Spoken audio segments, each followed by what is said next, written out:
just in the last few seconds, another building, building number 7, one of the buildings in support of the World Trade Center towers, has collapsed. World Trade 7, functioning as the command center for the complex, housed giant diesel backup and oxygen systems, the mayor's protected emergency bunker, and offices for the CIA, Secret Service, Department of Defense, and Securities and Exchange Commission. Its other tenants were insurance companies, brokerages, and banks. No plane hit Building 7, but at 5:20 p.m. on September 11th, it collapsed in a heap on the ground. Some damage to Building 7 is said to have been caused by debris from Tower 1. Though this New York Times article tells us Building 7 burned like a giant torch, the only visuals that exist are of unidentified smoke and a few small fires. Compare this to the wallops sustained by World Trade Center 3, 4, 5, and 6. Positioned right below the towers, damage to the surrounding World Trade Center buildings was infinitely worse. Still, the structures held up. But somehow, rescue workers knew that Building 7 would fall. You hear that? Keep your eye on that building. It'll be coming down soon. A 47-story skyscraper, Building 7 folded neatly in 6.5 seconds. A textbook descent right into its footprint. Silverstein Properties now tells us that its owner was referring to the team of firefighters inside the building when he spoke of the decision to pulling the firemen out of harm's way. However, there were no firefighters in Building 7, according to FEMA, NIST, and Fire Chief Frank Fellini. They were ordered out at 11:30 that morning. 6 hours later, the building came down. You know, we heard this sound that sounded like a clap of thunder. Turned around, it looked like there was a shock wave ripping through the building, and the windows all busted out, and it was horrifying. About a second later, the bottom floor caves out, and the building followed after that. Radio host Alex Jones notes the mark of a classic implosion. This is a photo taken 1 second into Building 7's collapse. Notice the crimp. If we look at other controlled demolitions, we see that they first blow one of the central columns so the building falls in on itself. If you don't do this, the building falls outward and can damage surrounding structures. Building 7 had a classic crimp or wedge. Its central column was blown out first, so it didn't structurally damage buildings just a few feet away from it. Remember the mayor's emergency bunker? Ensconced on the 23rd floor of Building 7, it was retrofitted with superglass, water, oxygen, and its own generator. But Mayor Giuliani chose to find emergency shelter elsewhere on September 11th. Why Building 7? Even the media and its experts were confused.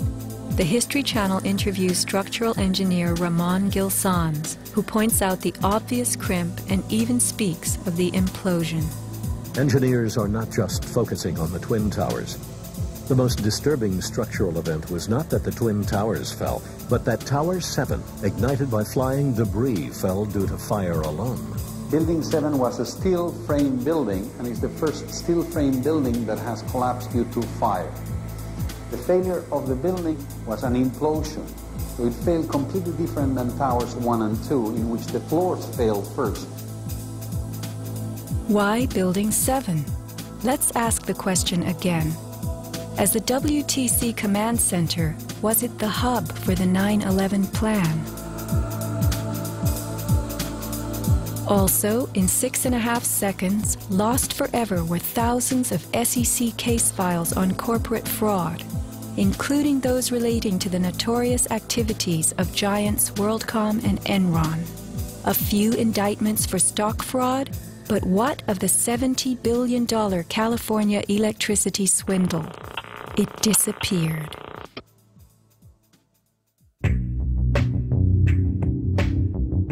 No one died in the collapse of Building 7. It was vacated well in advance of its implosion, but not the Twin Towers. Why weren't police, firemen, and civilians in these buildings told what to expect? Tragically, employees in the towers were advised to return to their offices. The announcement came on that everything was fine. Tower 1, they were evacuating, but Tower 2 was fine, and we could go back to our offices. We were about to go through the turnstile. The security guard says, "Where you guys are going?" I said, "Well, I'm going home because I saw fireballs coming down." He said, "No, your building is safe. It's secured. It is safer to stay in your building. Go back to your office." Stanley Prayamnath returned to the 81st floor.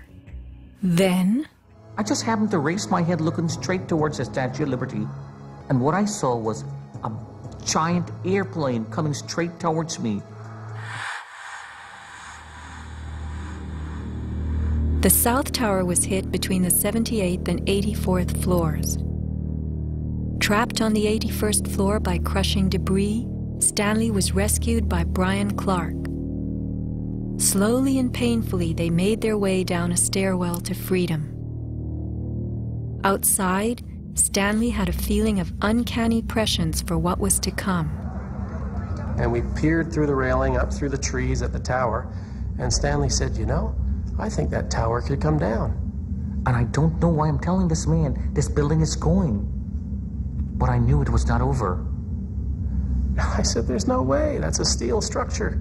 That's just draperies and carpets and furniture burning. You know, there's no way." And I didn't finish my sentence when the tower started to slide. And I can still remember hearing, first of all, this boom, boom, boom explosions.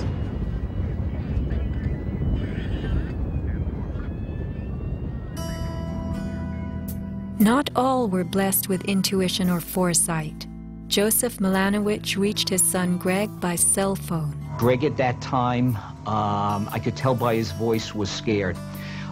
He said to me, "Dad, can you get in touch with someone and tell them that there's about 20 of us on the northeast corner of the 93rd floor." Greg had been about to leave the South Tower after the North Tower was attacked, but was told it was safer to return to his desk. A couple of times he said, "Why did I listen? Why did I listen?"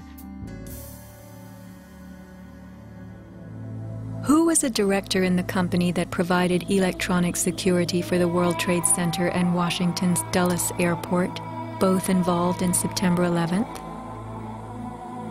None other than the president's younger brother. From 1996 to 2000, Securacom installed what was referred to as a new security system at the World Trade Center. Wirt D. Walker III, a cousin of the Bush brothers, was CEO of Securacom from 1999 until 2002. Interestingly, these facts have not been made public. Was it only a security system that was added during those years, or was it also the wiring for a long-awaited plan? Scott Forbes, an IT specialist in a firm that had leased space in the South Tower since its erection, reported an unprecedented power down in his building for almost the whole weekend prior to 9/11. We were notified 3 weeks in advance of the power down by the Port Authority. That was relatively short notice to plan to shut down all of our banking systems. It was a big deal. It was unprecedented. We had a data center on the 97th floor, so our originating servers were all there. During that weekend, the power down meant that there was no security. The doors were all open, basically. And also the security video cameras were all off. But there were guys in overalls carrying huge toolboxes and reels of cables walking around the building on that weekend. Employees were notified that internet cables were being upgraded. But who were the strange workmen, and what were they really doing? All the power was shut down. If there was a power down, that meant that everything was gone in terms of security, in terms of access to the building. So anybody could have gone there and do any kind of setup.